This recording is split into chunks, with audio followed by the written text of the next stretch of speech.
Hello, আসসালামু আলাইকুম। এখন আছি চট্টগ্রামের নাসিরাবাদ হযরত বায়জিদ বুস্তামি রহমতুল্লাহ ইসলামের মাজারে। চলুন আপনাদের এক নজরে বায়জিদ বুস্তামি রহমতুল্লাহ ইসলাম মাজারটা একটু দেখিয়ে আসি। আসলে এটা এখন একটি পর্যটক স্থান, পর্যটকদের জন্য সবচেয়ে আকর্ষণীয় একটা জায়গা।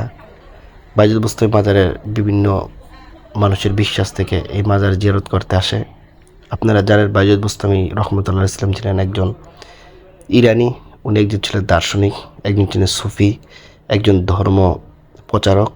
উনি আত্মশুদ্ধির জন্য কাজ করতেন। একটি কথা আছে, বায়জিদ বুস্তামি রহমতুল্লাহ ইসলাম যখন একটি সফরে বের হলেন, তখন প্রায় এক সফরে 1,00,000 অমুসলিমকে উনি মুসলিম বানান।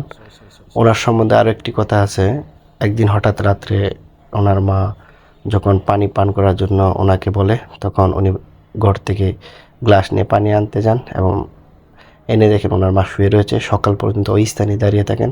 ওনার মা যখন সকালে দেখে যে উনি এখনও তার সন্তান পানির জন্য দাঁড়িয়ে রয়েছে, তখন তার মা খুশি হয়ে আল্লাহর কাছে ওনার জন্য দোয়া করেন। সেই থেকে উনি আল্লাহর প্রিয় বান্দা হন এবং সারা পৃথিবীর মধ্যে উনি সম্মানিত হন এবং এই থেকে উনি একজন ধর্মপ্রচারক। কিন্তু আমরা প্রকৃত অর্থে আমরা যে চট্টগ্রামে যে বায়জিদ বুস্তামির মাজারটা আমরা জানি, এটা বায়জিদ বুস্তামি রহমতুল্লাহ মাজার, আসলে প্রকৃত অর্থে এটা ওনার মাজার নয়।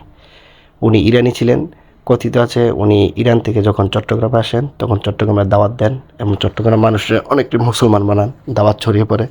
যখন উনি বিদায় নেন, তখন চট্টগ্রাম মানুষ ওনাকে থেকে যাওয়ার জন্য বলেন, কিন্তু উনি না থেকে তাদের ভালোবাসায় ওনার হাতের আঙ্গুলের কাটলে এখানে যে রক্ত পড়ে, এই রক্তের উপর থেকে একটি মাজার তৈরি হয়। ওই মাজার থেকে বিভিন্নভাবে মানুষ জানে এটা বায়জিদ বুস্তামির মাজার, কিন্তু আসলে এটা প্রকৃত অর্থে বায়জিদ বুস্তামি রহমতুল্লাহ ইসলাম মাজার নয়। বায়জিদ বুস্তামি রহমতুল্লাহ ইসলাম ইরানের বাইজিদ শহরে জন্মগ্রহণ করেছেন, ওইখানেই ওনার সমাধি। আর এখানে একটা কবরস্থান মাজারের মধ্যে যারা ভক্তবৃন্দ ছিলেন ওই আমলে, ওনার যে সার্গিদ ছিলেন, যাদের শিক্ষা দিয়েছিল, তাদের কবর রয়েছে এখানে। বিভিন্ন মানুষ এই কবর জিয়ারত করেন। এর একটি কথা বলা যায়, এখানে কিছু বেদাতও রয়েছে।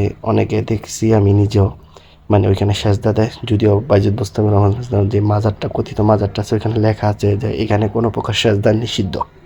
তারপর নাকি সেজদা দেন, মানে অজ্ঞতা মূর্খতার কারণে, যা সরাসরি শিরক। এই কাজটা আমরা করব না।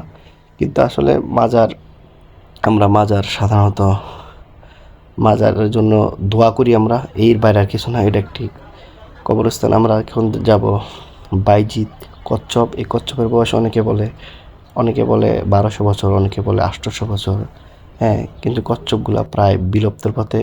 এখানে আগে অনেক কচ্ছপ ছিল। এই যে একটি কচ্ছপ দেখতে পাচ্ছেন, এটার বয়স প্রায় এই 800-1200 এমন হতে পারে। এই কচ্ছপটা অনেকে খাওয়াতে, এই বিলুপ্তর পথে। ধন্যবাদ। বায়জিদ বুস্তামির মাজারটা একটু দেখালাম।